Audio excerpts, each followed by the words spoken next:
Thank you. Yeah. So I want to begin first by appreciating the meditations and what they have brought me. I've finally managed to start doing them regularly early in the morning, and I have allowed more solutions. I've always loved receiving opportunities to solve complex problems. If somebody says it's complex, I'm like, okay, good. Let's see what we can do. Let's chew on that just for a little bit, because that's really juicy. Okay. Solving some complex problems means being consciously aware of the escalation, the increase in momentum, the improvement in your ability to see. It's like long savoring, isn't it? Yeah. It really is the reason you create so many problems. You create complex problems because you enjoy solving complex problems, because you are sophisticated. Yes. And I love the allowing of the solution, and this new problems will surface around me in a place where it's technical and it's stuff I haven't observed before, and I have to allow a learning quickly. It's just so nice when it's like I can more and more trust that a solution is going to come in what others might see as an unreasonably quick period of time. And we want to stick a few little words in here just for savoring purposes. The feeling of satisfaction is a big piece of this that we want to talk about. But the other thing is the conscious recognition of personal receptivity, knowing that you're in the receptive mode, because this is the way the universe surprises and delights you. In other words, you're ready. And when the realization comes, the revelation has already taken place. But when you're in the receiving mode, the realization of it, that realization is where the surprise and delight of life is. Most people think, oh, that's when the car's in the garage, or that's when the empire already has been created, or that's when my lover shows up and I can get my hands on her or him. But the surprise and delight really is in the incremental but steady progress toward, because of your path of least resistance. Esther was not aware of the sport of curling. She did not know about it. And then when she saw it for the first time, she said, look at them. They're creating a path of least resistance. That's what they're doing. And then she thought, Abraham, that's what you do for me. You're out there just making the ice really smooth and putting a little groove in it, just so that the momentum that I've started can carry on. Yeah. So. Yes. I appreciate that I am in a place where I can have these complex problems. I'm just going to appreciate for a second. I appreciate that I've allowed a wonderful job. I appreciate my incredible wife. I appreciate the music, which I get to allow flow through me. I appreciate the momentum that my contrast has created. Let's just start there. I'm working towards starting there. Yeah. And I am. I'm much better at it now than I used to be. That's been the place I'm trying to open up to, actually, is appreciating the conscious more. I wasn't going to go there, but yes. It's because that is, as you said, in one of the when you know what you don't, you know what you do want. want. There's momentum in that. Yes.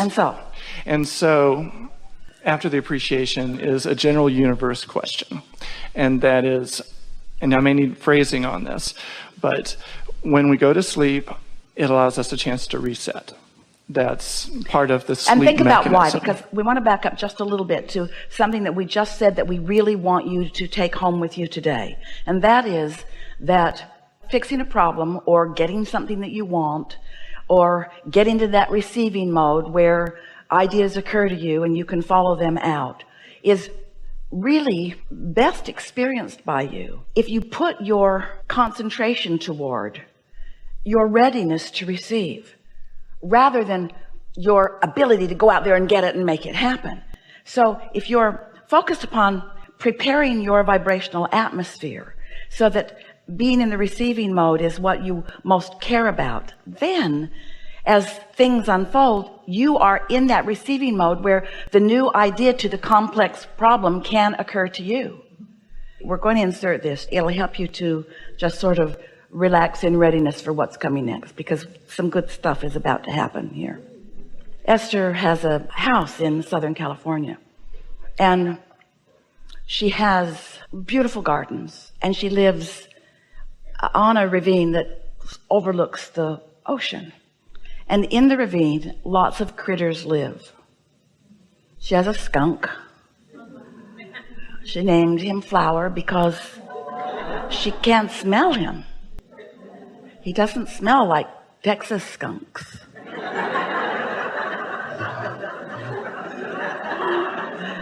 And there are other critters. There's a family of raccoons, and there are lots of rats. And she doesn't see the rats. She just knows they're there. So the other day, the nice man came to change the filters in her air conditioner. He had to climb under the house to do it, a place where no one should ever have to go. But he happily goes and he changes the filters, and then he leaves. And the next time Esther goes to adjust the temperature, she realizes that there's an error message on her thermostat, an alarm that she had not noticed before. Whether it was there or not, she's not sure. But since he's just been there, she's more alert. So there it is. So she calls him back and says, since you were here, there's a little alarm on my thermostat. Maybe there's something not plugged in, or maybe. And he said, I'll come out and I'll check on it. And so the next day he came, and he looked and he looked and he looked and he looked and he looked and he looked and he looked and he looked. He could not find anything. And he said to Esther something that was completely illogical to her. Must be user error. But in this situation, Esther could not understand how that could be, because she was doing the same thing that the user had always been doing. But now she has an error. And so he said, you may have just tried to turn it too cold. And Esther thought, no. But anyway, he'd reached the end of his ability to help her, and he started to leave. And then Esther, being in the receiving mode, she really likes this person, said, oh, wait. There's something I wanted to ask you about. Haven't heard it lately, but a few months ago, I was out near the condenser out there in the garden, and it was making quite a racket, like there's something broken off in it, or maybe some leaves in it or something, but it was making a sound that I'm not used to hearing. He said, did you hear it lately? And Esther said, no, but could you just take the cover off and see if there's anything in the way? So I took the cover off, and he came back in the house in about 15 minutes, and he said, rats have chewed your wire, and that's what the error code is about. And Esther said, those dirty rats. Now, how does that happen? Esther didn't remember, she didn't have that on her list of things she wanted to talk to him about, but it was the path of least resistance to the solution that she was looking for. And so she is just a willing, cooperative component to her own solutions. And he said, good thing you remembered that. And Esther thought, I actually don't think I remembered that. I think that someone knew what was going on. So then Esther said to us, Abraham, why didn't you just say, Esther, the rats have chewed the wire? And we said, because you love the rats. You don't want the rats to be the reason for your problem. You don't want to make unnecessary trouble for the rats. Well, really, she does. She's going to make as much unnecessary trouble for them as she can. But it was not the path of least resistance. This was. And what difference does it make? This is the thing that we want you all to realize, is that what difference does it make what form your path of least resistance offers? Isn't it all fun? That was really fun for Esther. That was a surprise and delight. She had moved on. She didn't expect him to continue to solve the problem of the air. She had accepted that that error code was on there. She wasn't trying to solve that problem. She just thought of something she thought she'd ask him about. And so things that seem so simple, this is not that complicated, sophisticated thought that you're talking about. But the majority of the solutions come to you in ways just like that. And so the allowing of the solution. I really love the terminology, allowing the solution. Let's say it even better. The preparing of myself for the allowing of the solution. The preparing of my happy frame of mind, which means take care of me. Take my walk. walk, drink my water, get my rest, play with people that are fun to play with, do the things that make me feel best, meditate, quiet my mind, become as resistance-free as I can. Because in a resistance-free zone, you get all the clues. Not because you need the clues, but because the clues are fun, because that's the hands in the clay, and that's what true creating is. Yes? And the fun is sometimes the path that you didn't get there directly by being told that, hey, the rats are the problem, but because you had something go this way and you're like, wait a second, that was an interesting path. How? Wow. Because you are interested in the creating, not the creation.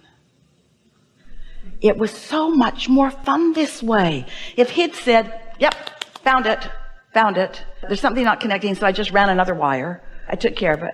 Esther would have thought, you are such a wonderful person. But this way, she got to be in on it.